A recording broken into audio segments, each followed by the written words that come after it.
You know, I read way more this month than I ever really intended to.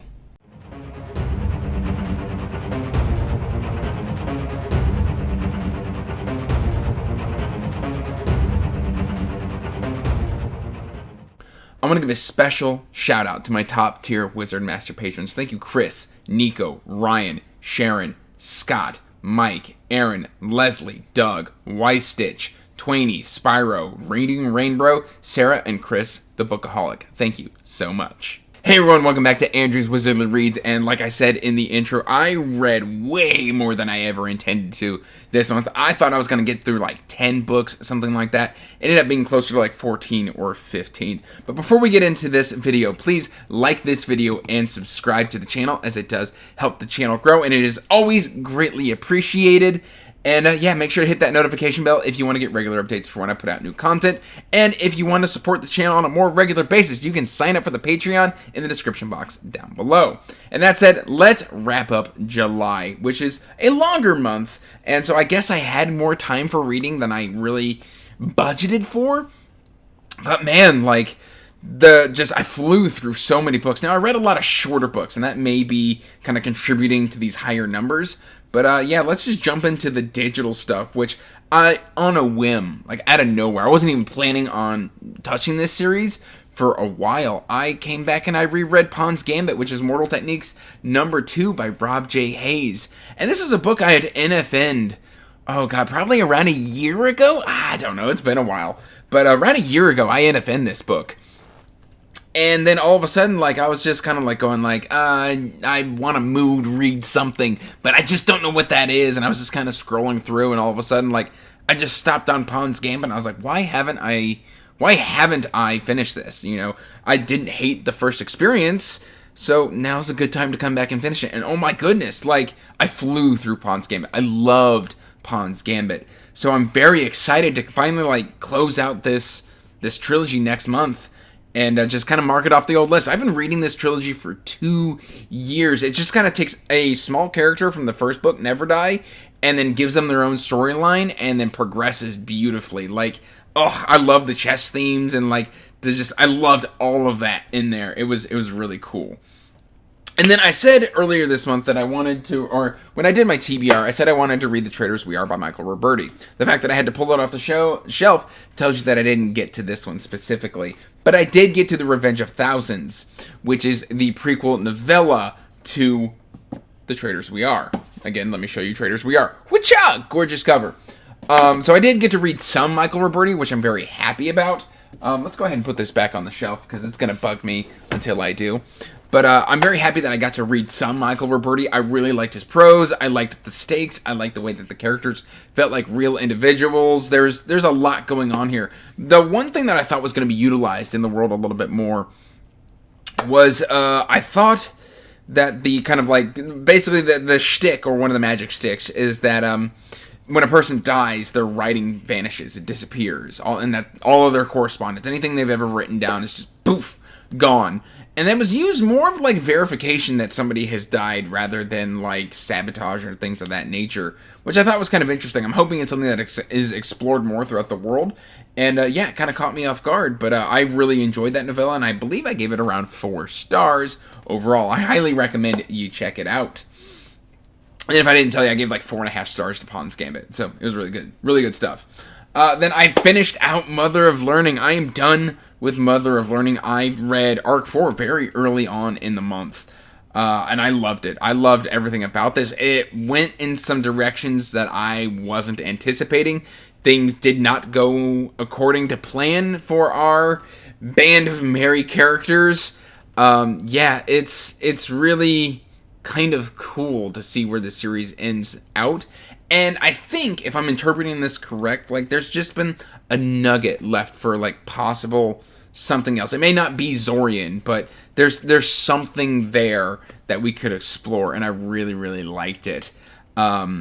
We had kind of built up all these problems throughout the series, and then finding the kind of interesting and inventive solutions to some of those problems was very, very rewarding. I gave that one an easy 5 stars. Easy 5 stars, but still not my book of the month. Which, if you've been following the channel at all lately, you'll know what my book of the month is, because I'll tell you. And then, of course, I read Mark of the Fool 2 by J.M. Clark. And here, one of my complaints with the first book is it just kind of ends mid-semester of the magic school that Alex has kind of enrolled into. And so we kind of pick up here and continue on through. For progression fantasy, I feel like the Mark of the Fool has more character dynamics to kind of latch onto. It's less about powering up and more about, like, the power-up aspect is definitely there. But it's more about building relationships, learning to trust, opening up.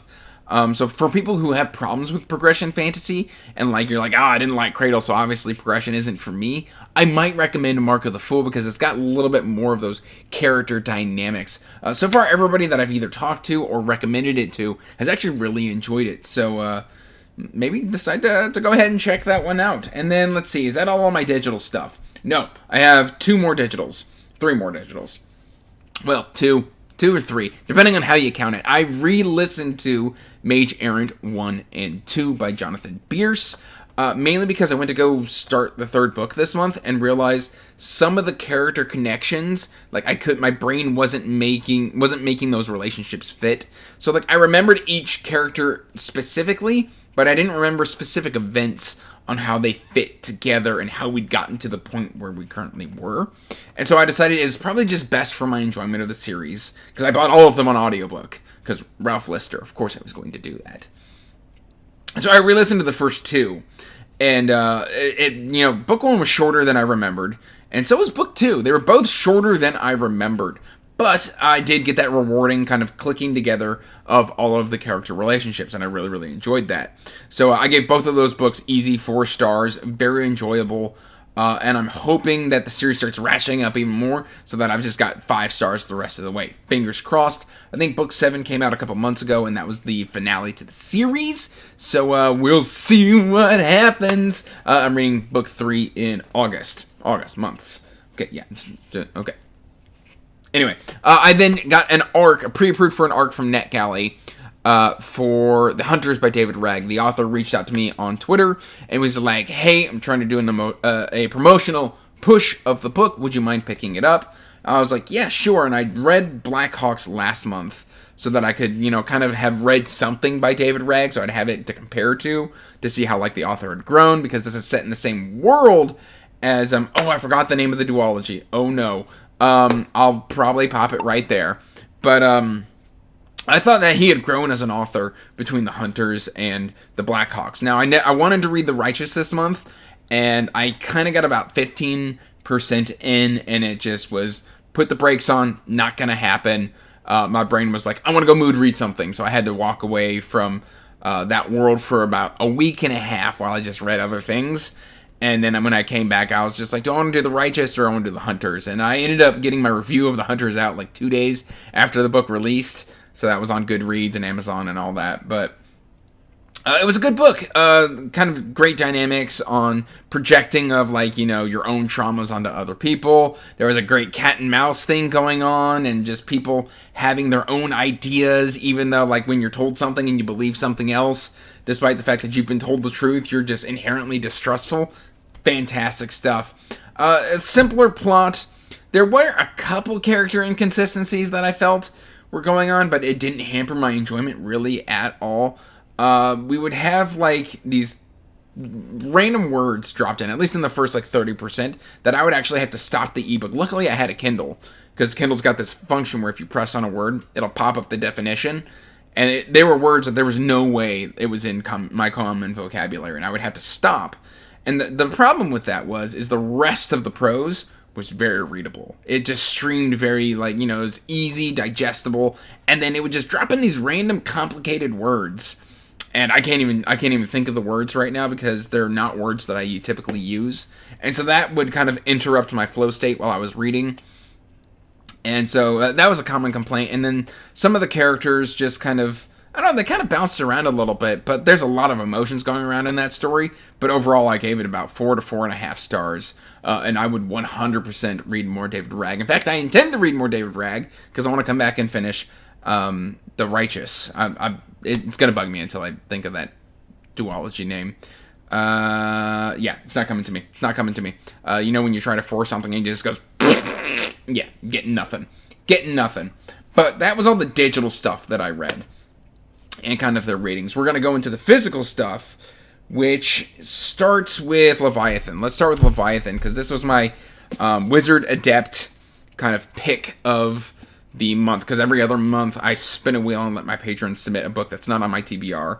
And the one that was not on my TBR until it was gifted to me by Palmer Pickering, and then, selected by Palmer, was Leviathan by Scott Westerfield. And this was a very interesting experience. The hardcover, and probably the paperback as well, are gorgeously, here, just right there. Can you see that? Is my camera good enough to show that just how beautifully illustrated this is? And this is kind of like a middle grade alternate history World War I setting, where we're following two kids. One is a young girl who has kind of assumed the identity of a young man to join what is essentially like the Air Force in England. And then we've got somebody who is a fictional child of the Archduke of, I'm going to get it wrong. The Archduke of, is it Denmark? It's not Denmark. It's Hungary. The Archduke of Hungary, I believe. Anyway, the killing of the Archduke historically is what kicked off World War I. Just set off a chain of events. And we have a fictional son. There were actual kids. Anyway, that's explained in the historical note. I digress. I really enjoyed these characters. I really enjoyed the adventure. But what I really liked about it is there's the Darwinists and the Machinists. And the Machinists are people who they're like steampunk. But then like the Darwinists take living technology. And so a Zeppelin is like a inflatable helium whale that's spliced with a bunch of different creatures. And then they've got weaponized bats where they feed these bats metal spikes, and then the bats go and expel those spikes on other Zeppelins and pop their props. No, it's not a prop. Props on a plane. Again, terminology is leaving my brain, but very good. I enjoyed that one, and I have got the other two. I don't know if I'm going to immediately continue anytime soon. I will eventually, I think, but as of right now, I have no immediate plans to continue that series. It was very good, and I think it's something I want to explore with my kids further down the line. Then randomly, I got to meet Andrew D. Meredith, author of this, Fourscored. We got a picture right there. Gorgeous. Beautiful man. Got to meet him and his wife, and they're both lovely individuals. They were driving through town, and we stopped to have dinner. And, I wanted to read this book because, it's the only book by Andrew D. Meredith that I hadn't read yet, and I thoroughly loved this book. I gave it about a 4.5 to 5-star rating. I don't really have a lot of complaints here because we get to explore a lot more of Joven's past, which Joven is the father figure, and then Leif is kind of his adopted ward/son. And we get to explore a lot more of what's going on with Joven than we do with Leif in this book. And we kind of get to explore a little bit of his trauma and what's going on there. Fantastic stuff. I highly recommend Needle and Leif. Thrice was a SPFBO 8 semifinalist.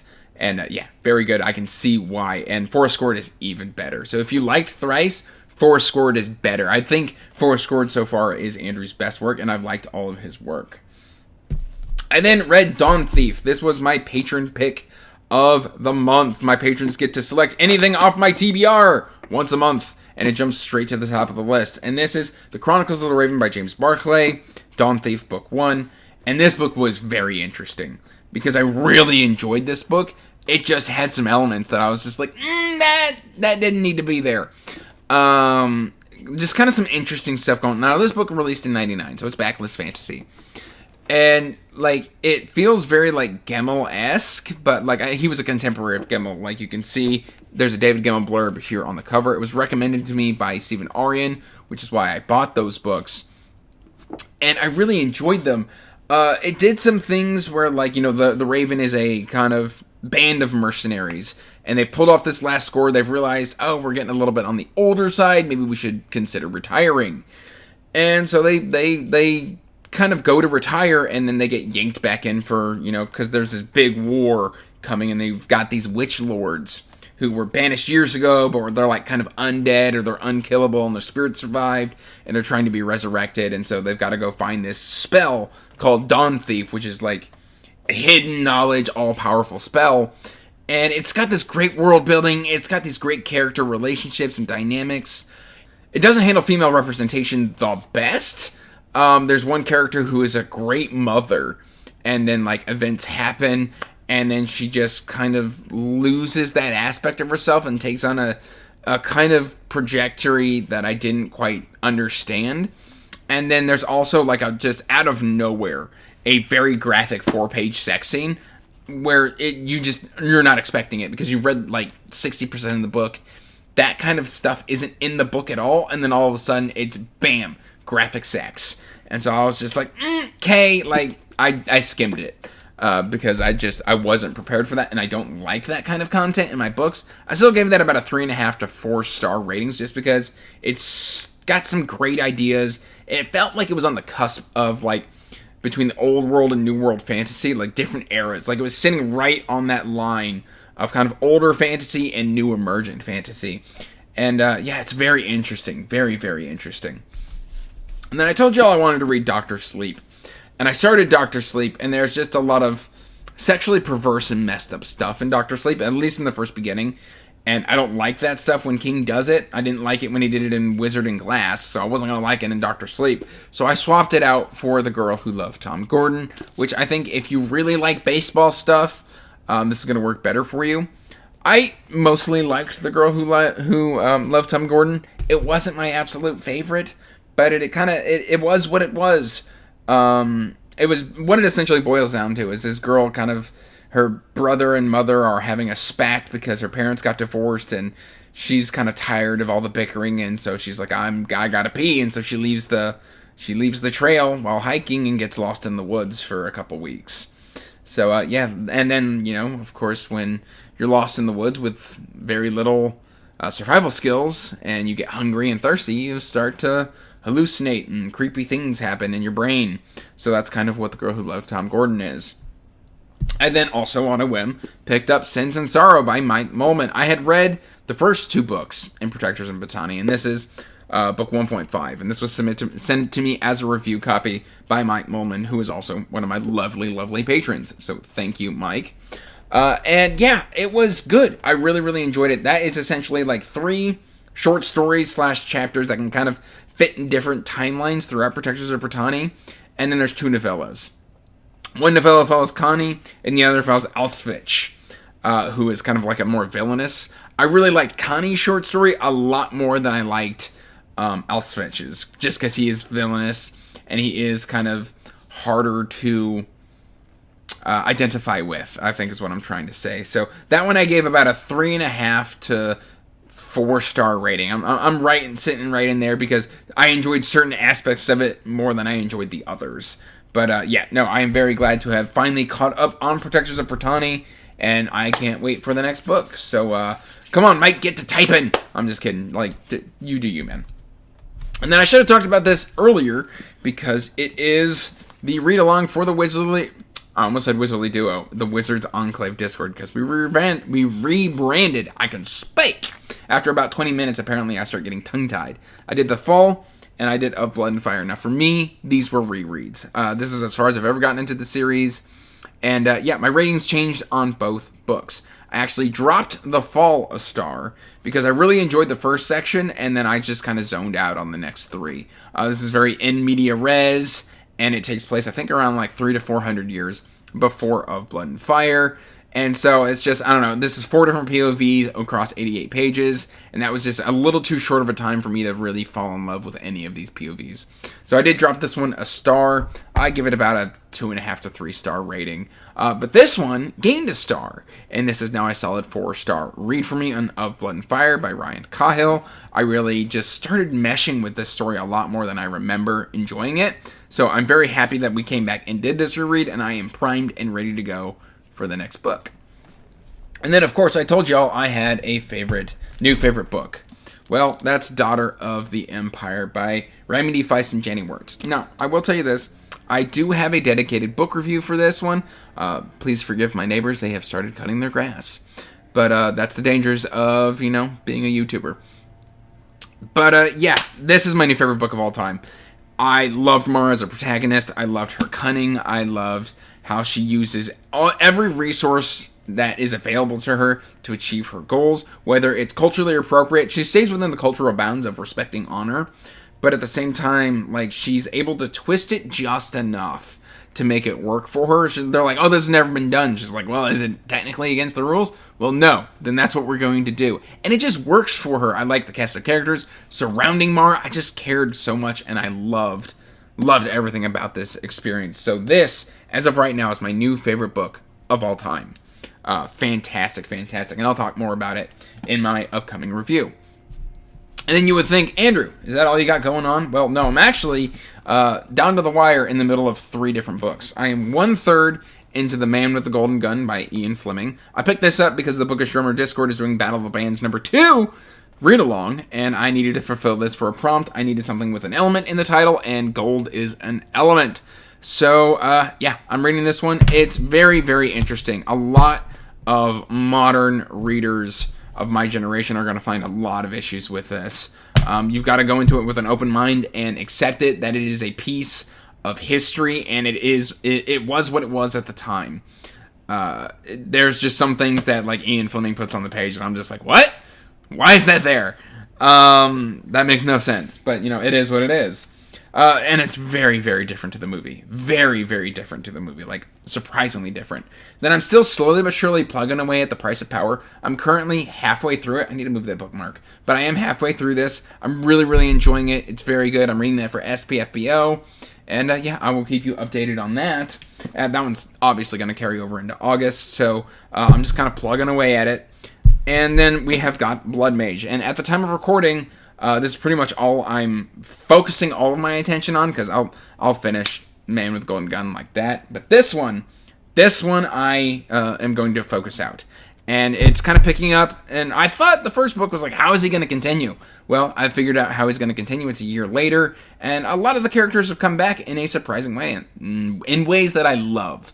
But yeah, I've kept you hostage for around 20 minutes, so thank you for putting up with me. That's all I really got for you today, guys. That is my July reading month, and I will keep you updated on what I'm reading. But yeah, till next time, guys, peace out. Stay magical. Bye. And as always, I want to give a huge thank you to my patrons. Thank you to my Wizard Masters, my Wizard Journeymen, my Wizard Adepts, and my Wizard Apprentices. I could not do this without you. Thank you so much.